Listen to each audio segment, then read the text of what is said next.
ఉద్యమం శాంతి న్యాయం కోసం ఎప్పటికప్పుడు తాజా వార్తలు అందిస్తున్న ఎంపీజే న్యూస్ కు స్వాగతం.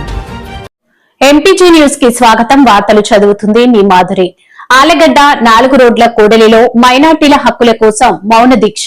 ఆలగడ్డ నియోజకవర్గంలో ప్రపంచవ్యాప్తంగా మైనార్టీలపై జరుగుతున్న దాడులకు నిరసనగా ఆలగడ్డ 4 రోడ్ల కూడలిలో జేఏసీ కమిటీ కన్వీనర్ బీరువాల భాష వారితో పాటు సామాజిక రాజకీయ సంఘాల ఆధ్వర్యంలో 4 రోడ్ల కూడలిలో మౌన దీక్ష నిర్వహించారు. భారత్ బంగ్లాదేశ్ లలో మైనార్టీలపై హింసను ఖండిస్తూ న్యాయ వ్యవస్థలు సంస్కరణలు, మైనార్టీల రక్షణకు ప్రత్యేక చట్టం తీసుకురావాలని కేంద్ర ప్రభుత్వాన్ని, రాష్ట్ర ప్రభుత్వాన్ని డిమాండ్ చేశారు. శాంతి, సమాన హక్కుల కోసం ఐక్యంగా పోరాడుతామని ప్రజా సంఘాలు, కుల సంఘాలు తెలిపారు. ఈ కార్యక్రమంలో మాల మహానాడు నాయకుడు, జిల్లా ఇన్ఛార్జ్ చంద్రశేఖర్, నంద్యాల జిల్లా జనరల్ సెక్రటరీ ఎర్రమల చక్రవర్తి, మండల ఉపాధ్యక్షుడు బద్రీ ప్రసాద్, ఎన్డీపీఐ పార్టీ నాయకులు ఫక్రుద్దీన్, సిరివెల్లి జేఏసీ నాయకుడు నిజాముద్దీన్, నూర్ బాషా, ఆలగడ్డ జేఏసీ నాయకుడు బైక్ మెకానిక్ నూర్ బాషా, దస్తగిరి ఆలగడ్డ కన్వీనర్ మాల ప్రభాకర్, వీరితో పాటు అధిక సంఖ్యలో మహిళలు కూడా పాల్గొన్నారు. మన ఆలగడ్డ పట్టణంలో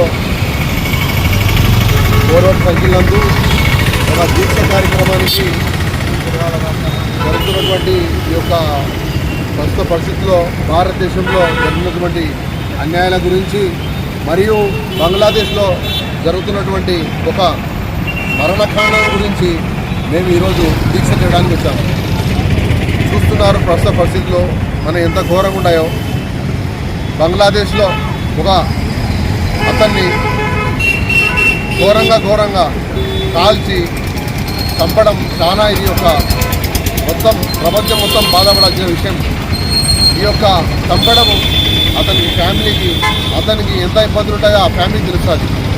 ఎవరైతే ఈ యొక్క దౌర్జన్యానికి పాల్పడ్డారో ఇటువంటిది చర్యలు జరగకుండా ఈ కేంద్ర ప్రభుత్వం కానీ, రాష్ట్ర ప్రభుత్వం కానీ ఇటువంటి సంఘటనలు జరగకుండా గట్టి చర్యలు తీసుకోవాలని చెప్పి ఈ మీడియా ద్వారా మేము తెలియజేస్తున్నాము.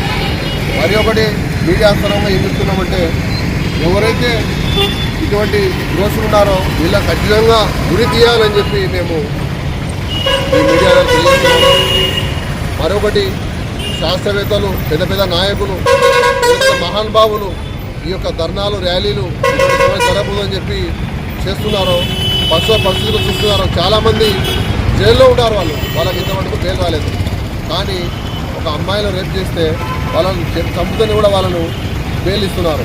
ఈ కేంద్ర ప్రభుత్వము, ఖచ్చితంగా రాష్ట్ర ప్రభుత్వము మహిళలకు కూడా రక్షణ అనేది కల్పించాలని చెప్పి ఈ మీడియా ద్వారా ఆర్లగడ్డ జాయింట్ యాక్షన్ కమిటీ కన్వీనర్గా ఖండిస్తుంది. ఈ సమాజం బాగుపడదని మీకందరికీ తెలియజేస్తా ఉన్నాం. ప్రియ సహోదరులారా, మీరందరూ కూడా సహకరించండి. రోడ్డు ఎక్కండి మరొకసారి తెలియజేస్తా ఉన్నాం. ఏ దేశమైనా సరే ప్రపంచమంతా కూడా మానవులము, మనుషులము అనేది మనకు తెలియాలని ఇక్కడ ఈ యొక్క మౌన దీక్ష తెలియజేస్తా ఉన్నాం. సహోదరులారా, అందరూ కూడా ఒకరోజు బలవెత్తి రాకపోతే మనకు స్వేచ్ఛ లేదు. ఈనాడు బంగ్లాదేశ్ కావచ్చు, ఇక ప్రపంచంలో మన దేశం కావచ్చు, ఎన్ని దేశాలైనా కావచ్చు, కానీ మనం తెలిసిన వాడు కూడా మౌనంగా ఉండడము ఇది పద్ధతి కాదని మీకు అందరికీ తెలియజేస్తా ఉన్నాం. మరి జేఏసీ కమిటీ నాయకులు, మరి ఎస్డిపిఐ నాయకులు వీరందరూ కూడా మనకు సహకరించినందుకై ధన్యవాదాలు తెలియజేసుకుంటున్నాం. మరి ప్రతి ఒక్కరు కూడా ఇదే విధంగా సహకరించాలని తెలియజేస్తా ఉన్నాము. ఈడు నావాడని, ఈడు పరులవాడని అననేలగా పుంగలి సాధువులకు జగమే కుటుంబం రాసుమతి అని చెప్పినటువంటి వాక్యాలను మనం వింటున్నాము. కానీ ఒక కుటుంబముగా మనము కలుసుకోలేకపోతున్నామని మీ అందరికీ తెలియజేస్తా ఉన్నాను. అందరము కలుసుకొని ఒకరోజు ఈ జగంతా తిరగబడితే మనకు క్షేమం జరుగుతుందని తెలియజేస్తున్నాం. అంబేద్కర్ గారు పెట్టిన రాజ్యాంగం వెంబడి మనము నడవాలని కోరుకుంటూ సెలవు తీసుకుంటున్నాను. బంగ్లాదేశ్లో మైనారిటీల మీద చాలా హింసలు జరుగుతున్నాయి.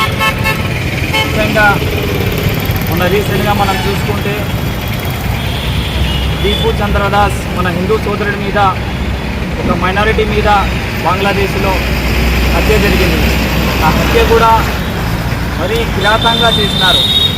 దాన్ని మేము తీవ్రంగా ఖండిస్తూ ఈ మౌన దీక్ష చేస్తున్నాము. అదేవిధంగా మన భారతదేశంలో కూడా అఖలాక్ నుంచి రామ్ నారాయణ వరకు చాలా వరకు కేసులు మనం చూస్తున్నాము. మైనారిటీస్ మీద, ఎస్సీ ఎస్టీ వాళ్ళ మీద చాలా హింసలు జరుగుతున్నాయి. వాటి మీద కూడా మేము ఖండిస్తున్నాము. అదేవిధంగా రీసెంట్గా ఉన్నావ్ రేప్ కేసులో ప్రధాన నిందితుడిని ఒక ఎక్స్ ఎమ్మెల్యేని బెయిల్ ఇచ్చింది. అతని ప్రధాన నిందితుడి కారణంగా అతనికి ఆల్రెడీ ఢిల్లీ హైకోర్టు యావజ్జారా శిక్ష ఇచ్చేసింది. లైఫ్ టైం జైలు అతనికి మంజూరు చేసింది.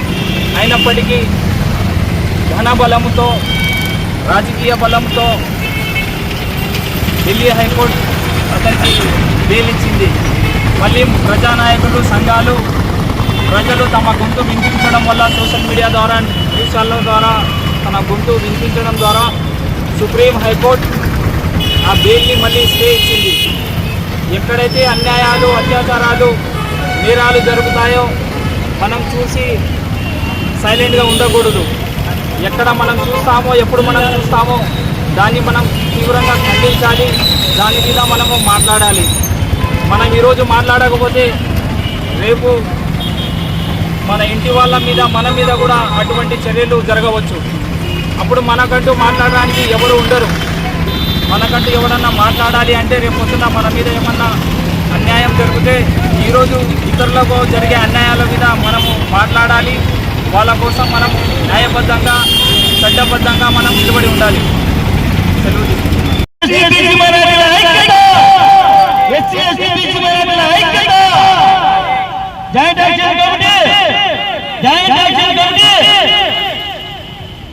మరిన్ని తాజా వార్తా విశేషాల కొరకు ఎంపీజే న్యూస్ ఛానల్ ని చూస్తూనే ఉండండి.